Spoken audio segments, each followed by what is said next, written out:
Well, hey, you guys. Welcome back to the salon. Here's another one in this series that will be ongoing until the year I die, probably. But this is my favorite 5 horror movies from every year since I was born.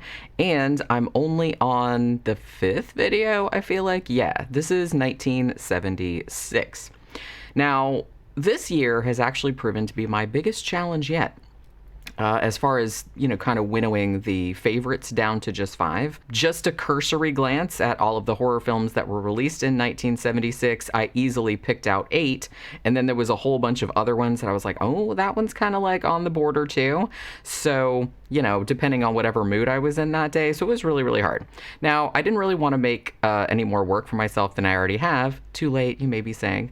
But I decided, hey, I'm just going to ruthlessly pare this list down, though, as I did in my 1975 entry, if you remember like that when I first started doing like honorable mentions because there were just too many.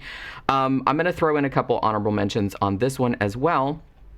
So 3 movies that didn't quite make the list, but maybe could, like on a different day, you never know, were Larry Cohen's God Told Me To, very bizarre sci-fi horror movie, very good if you haven't seen it. The very spooky Giallo movie, The House with Laughing Windows, also a great movie. And the Nicholas Gesner-directed thriller, The Little Girl Who Lives Down the Lane, starring a young Jodie Foster, also excellent thriller. So those 3, as I said, could easily be in the top 5, just as easily as the 5 that I did pick, but because I needed to narrow it down, that's just how the breaks were. So let's get into the main event. So this is generally classified, I feel like, as a slasher film, which I guess it kind of is, but it actually comes across in tone more like an American set Giallo film or like a Giallo-inspired film. And it kind of has these very dreamlike, more like European sensibilities of something like Don't Look Now, which I believe I talked about back on my 1973 show. It kind of comes across like that, even though it's set in the United States. So this was directed by Alfred Soule. And though it's mostly known, obviously, as Alice, Sweet Alice, it also is known as Communion, and I think it was released as Communion very early on in its run. It actually got fairly decent critical reviews at the time that it was released in 1976, but it also got really harshly criticized from some corners for its violence, some of which was perpetrated against children and some of which was maybe perpetrated by children, and its seemingly anti-Catholic message. It also got caught up in that whole silly like video nasty panic in the UK. The film itself was never prosecuted for obscenity, but if you were found, like if you had a video shop and you were found to be like renting it out, they would come in and confiscate it from you. So the story follows a single mother in 1961 in New Jersey, and she's raising 2 daughters on her own. Now, the 2 daughters, one of them is like this perfect 9-year-old angelic little girl named Karen, who's actually played by a young Brooke Shields. And the older 12-year-old kind of jealous troublemaker more type of girl whose name is Alice. She's played by Paula Shepherd, actually, who I don't know. I don't think she did much movie. I think she retired from acting like not too long after this film, if I'm remembering that correctly. Now, very, very early on in the film, this isn't really a spoiler because it happens like in the first 10 minutes probably, Karen gets strangled to death and stuffed into this cabinet like at the church where she's having her first communion. Now, because up to this point, we have seen her older sister, Alice, kind of terrorizing her a little bit and just like always fucking with her, and in particular doing that wearing this very distinctive like yellow raincoat and this really, really creepy like translucent mask that kind of like has makeup on it. Like I said, the stills from this are like really iconic of like the person wearing that mask. The movie kind of almost leads you to believe that Alice killed Karen, like because she was jealous, she was envious because she was getting all the attention, and like I said, she's kind of like a little bit of a hellion, so she's always getting yelled at. That's kind of like, because she's very troubled and her behavior is also very troubling, so it's very easy to think that everybody in her life would think, oh, well, you did that, you know what I mean? Now, the bodies start piling up. Like I said, this is kind of like a slasher or a giallo, so there is like a pretty high body count, and more suspicion is cast upon the 12-year-old Alice, but as the movie goes on, it kind of becomes clear that there may be something more insidious at work. And I think the reason that this movie was kind of often plagued with censorship issues and like complaints like when it first came out was it kind of portrays the Catholic Church. I don't know if I'd go this far, but it kind of portrays them a little bit as enablers of the violence that we see unfolding. And, I'm trying not to give too much away, but I mean, I kind of feel like the tenets of the religion, because a lot of the characters are strict Catholics, and I kind of feel like that the tenets of the religion are characterized as maybe exacerbating the problems that they're supposedly meant to alleviate. And Alfred Soule, the director of the movie, has said too that, he was actually a lapsed Catholic, and I believe that he was excommunicated, not after this movie, but after the one that he did before this one, which also kind of had a little bit of an anti-Catholic thing. So he was not real charitable, like, towards the church. There are, like, some good Catholic characters in this, but a lot of the villains are like that too, and it does kind of go into the Catholic Church and its, enabling of violence and abuse and stuff like that. I mean, in this, I'm going to say this is a pretty deep reading of a movie that I believe can just absolutely be enjoyed as just an excellent and fairly straightforward slasher movie, which it is. But all the layers are kind of there if you want to explore them, so it kind of has a deeper kind of thing going on to it. So I have to say this was like a very, very low budget film, but for all that, I think it only cost $350,000 to make or something like that. But really excellently realized on that tiny, tiny budget. And it has like a lot of really, really eerie, like iconic scenes and imagery in it, and it's definitely a 70s classic. I'm glad that like nowadays it's thankfully like achieved the cult status that it so richly deserves. So if you haven't seen it, definitely check it out. I believe it's on Tubi at the moment as of this recording, but yeah, it's definitely one worth watching. So I feel like I've already talked about this movie a lot, like on this channel. Yes, I have. Yeah, I even did like a book movie comparison, but it really is, in my opinion, one of the best movies, best horror films of the 1970s, and one of my favorite haunted house movies of all time. So it's kind of difficult to keep from repeating myself. It's like I'm not going to leave it off just because I've talked about it before. So there's that. Now, so the pedigree behind this movie is very, very impressive. It's based on an outstanding novel by Robert Marasco, which, like I said, I talked about on another video. It was adapted to the screen. It was co-written actually by William F. Nolan, who also wrote Logan's Run, and Dan Curtis, and it was also directed by Dan Curtis, and has an amazing, amazing cast. You got Oliver Reed, you got Karen Black, you got Betty Davis, and you got Burgess Meredith in a small role as well. I mean, Burnt Offerings is not only like a fairly faithful and very effective adaptation of the book, but is also just a really goddamn scary film, like on its own terms. You don't need to have read the book or anything like that. So Burnt Offerings, as I'm sure most of you know, tells the story of the Rolfe family, and they get what they think is an unbelievable deal, like on a summer rental place where they're going for their vacation, like in upstate New York. The house is basically a mansion, and it's on this massive, massive piece of land, like it's an estate, basically. And though it's a little bit run down, hasn't really been kept up and stuff like that, I mean, the price is so good and so cheap that, they'd be stupid to pass it up. Of course, though, this is a horror movie, so there's a catch, because there always is. The brother and sister who own the place, the Allardyces, they tell the Rolfes, it's like, oh, our elderly mother, Mrs. Allardyce, is going to be staying in the house with y'all over the summer. But she stays in her room all the time. She won't cause you any trouble. Just make her some food on a tray and just leave it. You'll probably never even see her. And as it turns out, they don't see her, but there's a reason for that. Yeah, so over the course of the summer, like all of this other weird shit like starts going on. Like Marion, the mom, she starts to spend all her time like fixing up the place and like mooning around in Mrs. Allardyce's sitting room. Like she's almost become... like she pays more attention to the house than she does. Like she starts not giving a shit about her family anymore. She's just like, oh, I have to polish the silver and all this other kind of stuff.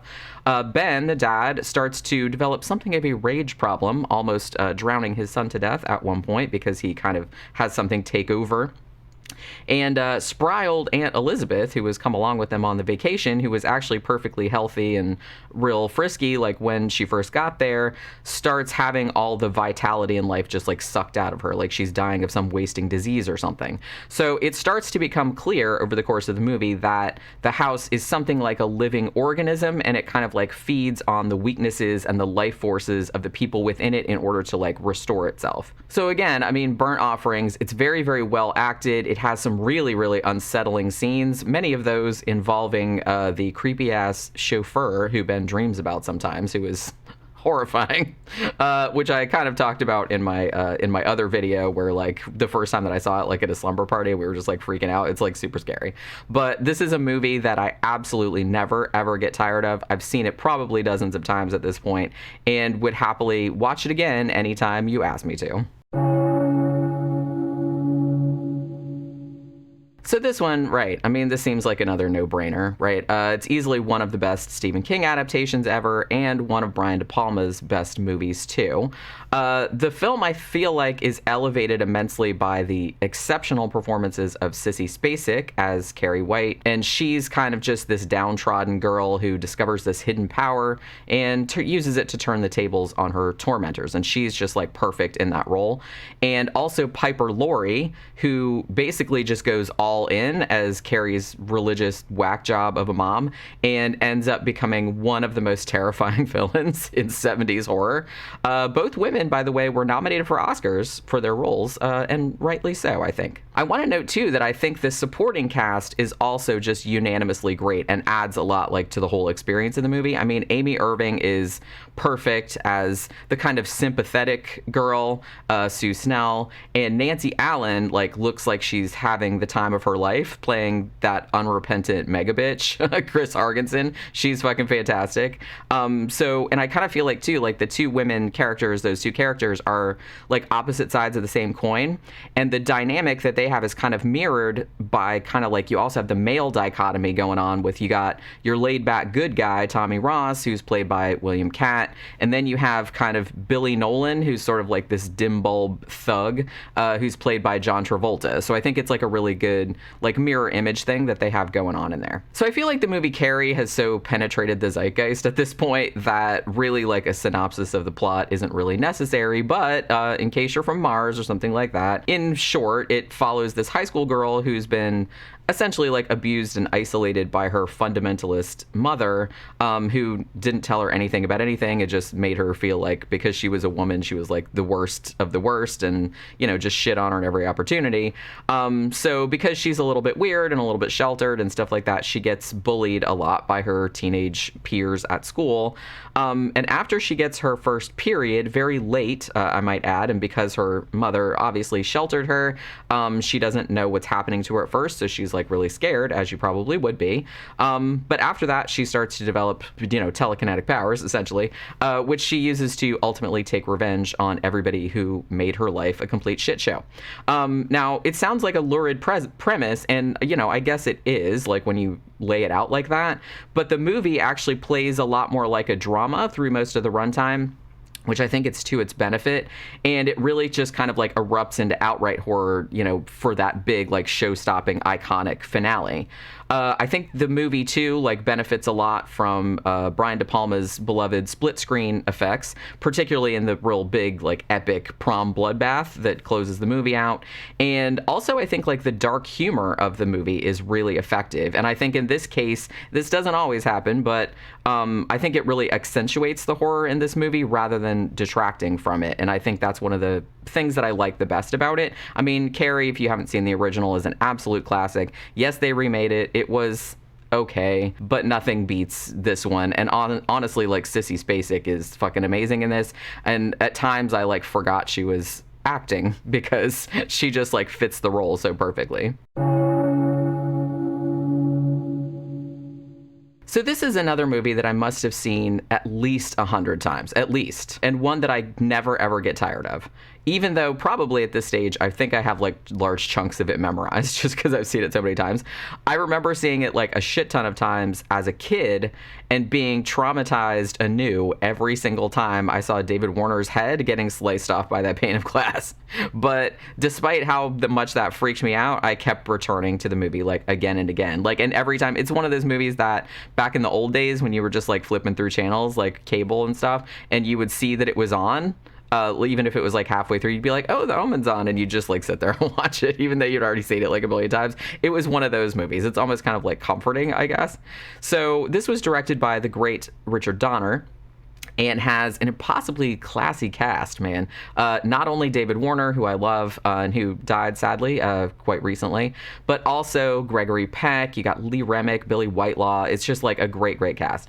So The Omen takes this sort of quasi-biblical story, biblical-ish, biblical adjacent kind of story about the birth of the prophesied Antichrist, and turns it into like really just a cracking mystery thriller with some really, really great like horrific deaths like that were really, really memorable. So again, I feel like The Omen is another one of those movies that almost needs no introduction. I try to think, because I don't know, I kind of come at things, it's like I'm assuming that, I don't assume that everybody is as old as me, because I know they're not, but usually horror fans are real open to like seeing stuff that's older. But I know that if you grew up younger, you're gonna, you know, you have a lot more movies to catch up on. So I know that there's sometimes like younger people that are really into horror that just haven't got around to seeing some of the stuff from like the 60s or 70s or whatever, and that's fine. So I try to keep that in mind when I'm talking about movies, because sometimes I feel like, do I even need to say anything about it, because I feel like everybody's seen it. But then I have to think to myself, well, yeah,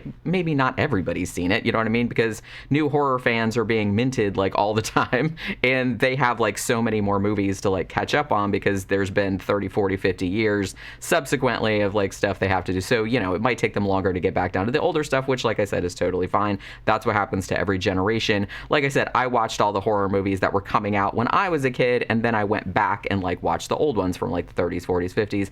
That's what I did, and I'm assuming everyone else does that as well.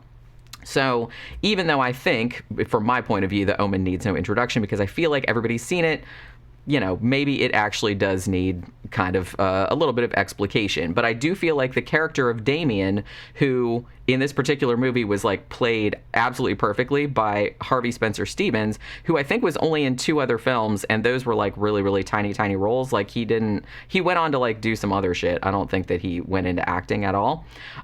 He's really become like a meme at this point. Like if you show anybody like a picture from The Omen, like of that kid like looking spookily at the camera, it's like, oh, dude, Damien. It's like everybody knows who Damien is. But basically, what it is there's kind of like apparently there's this very secretive bunch of seeming Catholics who are actually kind of secret Satanists, I guess, and they are conspiring to place the newly born Antichrist, Father Satan, presumably, Mom, a jackal, so as you find out, with the American diplomat, Robert Thorne, the American diplomat to Rome. I think he starts out like in England, but then they move him to Rome, right? Yeah. And his wife, Kathy, is played by Lee Remick. Now, their real baby supposedly died of natural causes, like shortly before birth. Yeah, suspicious.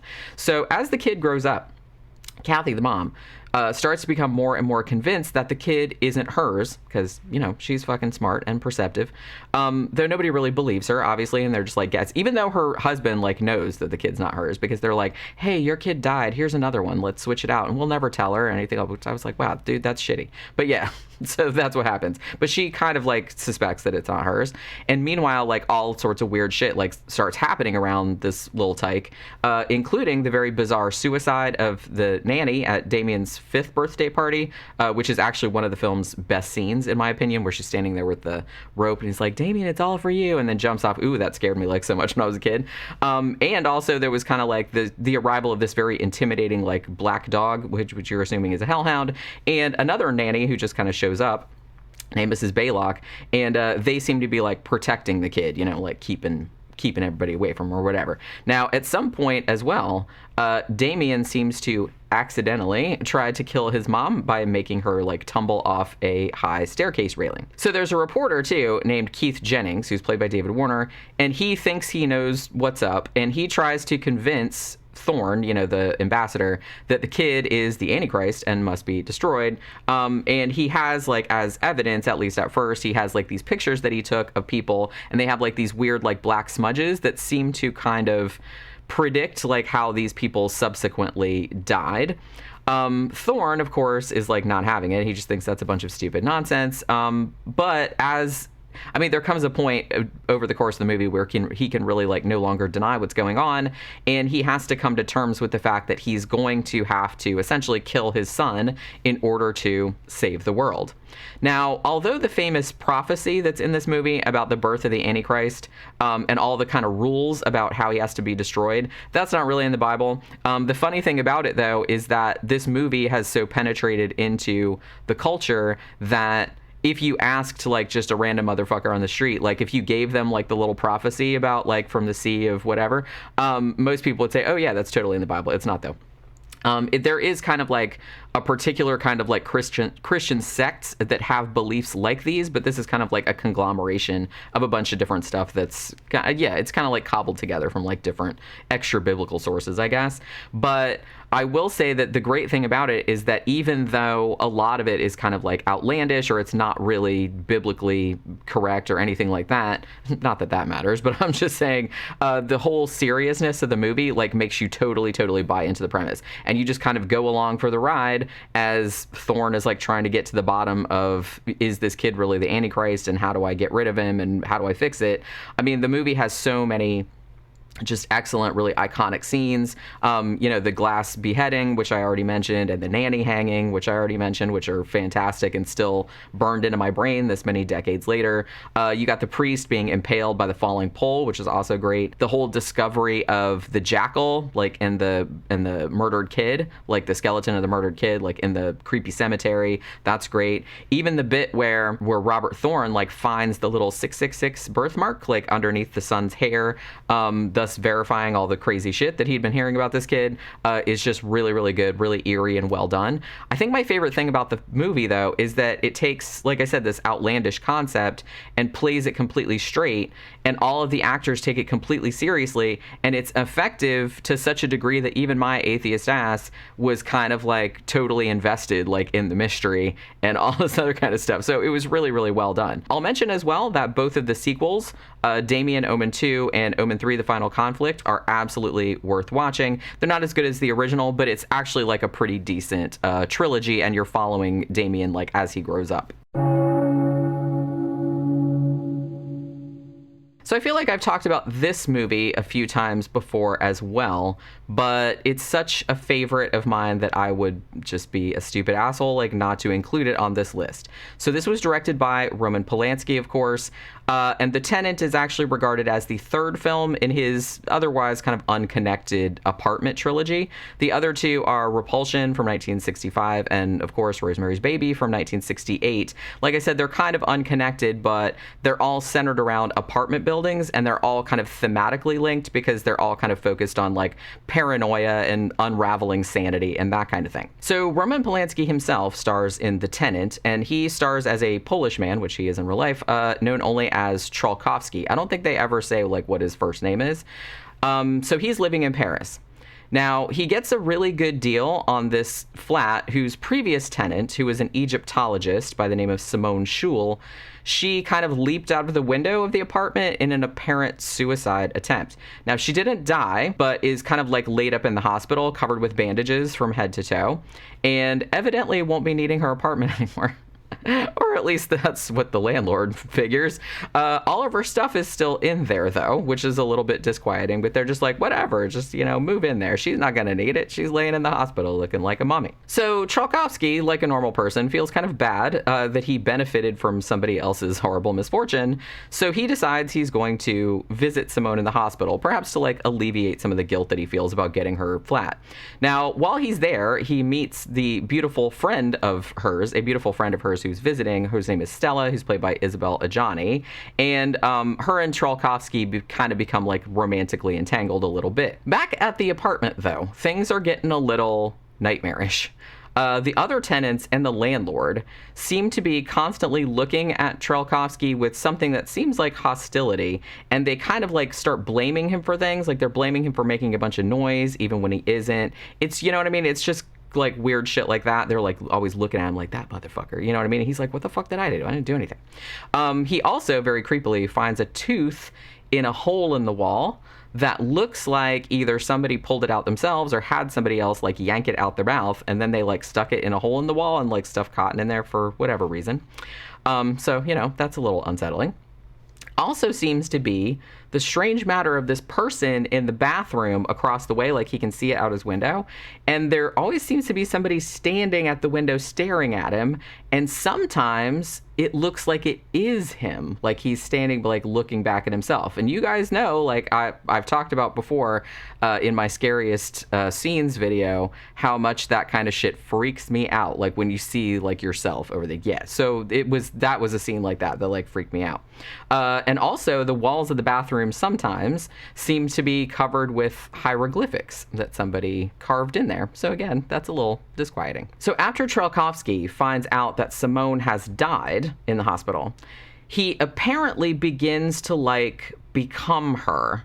Like sometimes he'll like wake up and he has like her makeup on and her clothes and a wig and stuff like that. I mean, the whole movie just has this really, really ominous vibe of a bad dream that you can't wake up from, which I love that kind of thing. And I kind of feel like too that the outcome of the movie like leaves the story ambiguous enough for multiple interpretations. Like you could read it like, was Trelkovsky driven mad by the sort of sinister intentions of the neighbors who had some kind of like conspiracy against him, and maybe they did the same thing to Simone and that's why she jumped out the window? Like they just had this campaign of terror against him because he's a foreigner, you know what I mean? So they just like had this thing where they just like kept picking him to drive him crazy. Like, is that what happened? Is it their fault? Or did he just succumb to worsening delusions maybe because he was drinking and because of the guilt that he felt about how he obtained the apartment, and like him kind of being a fish out of water a little bit, like because he's in a country that's not his own. And so maybe he just imagined like this persecution directed against him and just kind of went crazy. So there's that as well. It's really just kind of this brilliant psychological mindfuck of a movie, and you guys know how much I love those, and has some of the most uncanny scenes and imagery like in all of horror. It's just like it's hard to explain if you haven't seen it, but it's just like a really, really downbeat, really nightmarish kind of movie. Almost like it has kind of the same kind of feel as like a David Lynch movie, but maybe not with that weird dark glamour that his have. Like this is just very, very, like I said, very downbeat. I don't know. It's hard to explain. Like I said, it's like a bad dream. Like watching it's like a bad dream, but in a good way, if that makes any sense. It's one of the movies that like freaks me out the most. So that'll do it for this installment about 1976. Be sure to keep an eye on this space for whenever it is that I do 1977. It'll be sometime in the next few weeks, I'm sure. So yeah, hopefully you enjoyed this installment. Remember to like and share if you enjoyed the content, and subscribe to Scare Salon if you haven't already. Also go to scaresalon.com because I post a lot more stuff over there, written content, book reviews, movie reviews, all that kind of stuff. I have a new thing going up like pretty much every day, so go check that out as well. And I will see you guys again on the next one. Bye.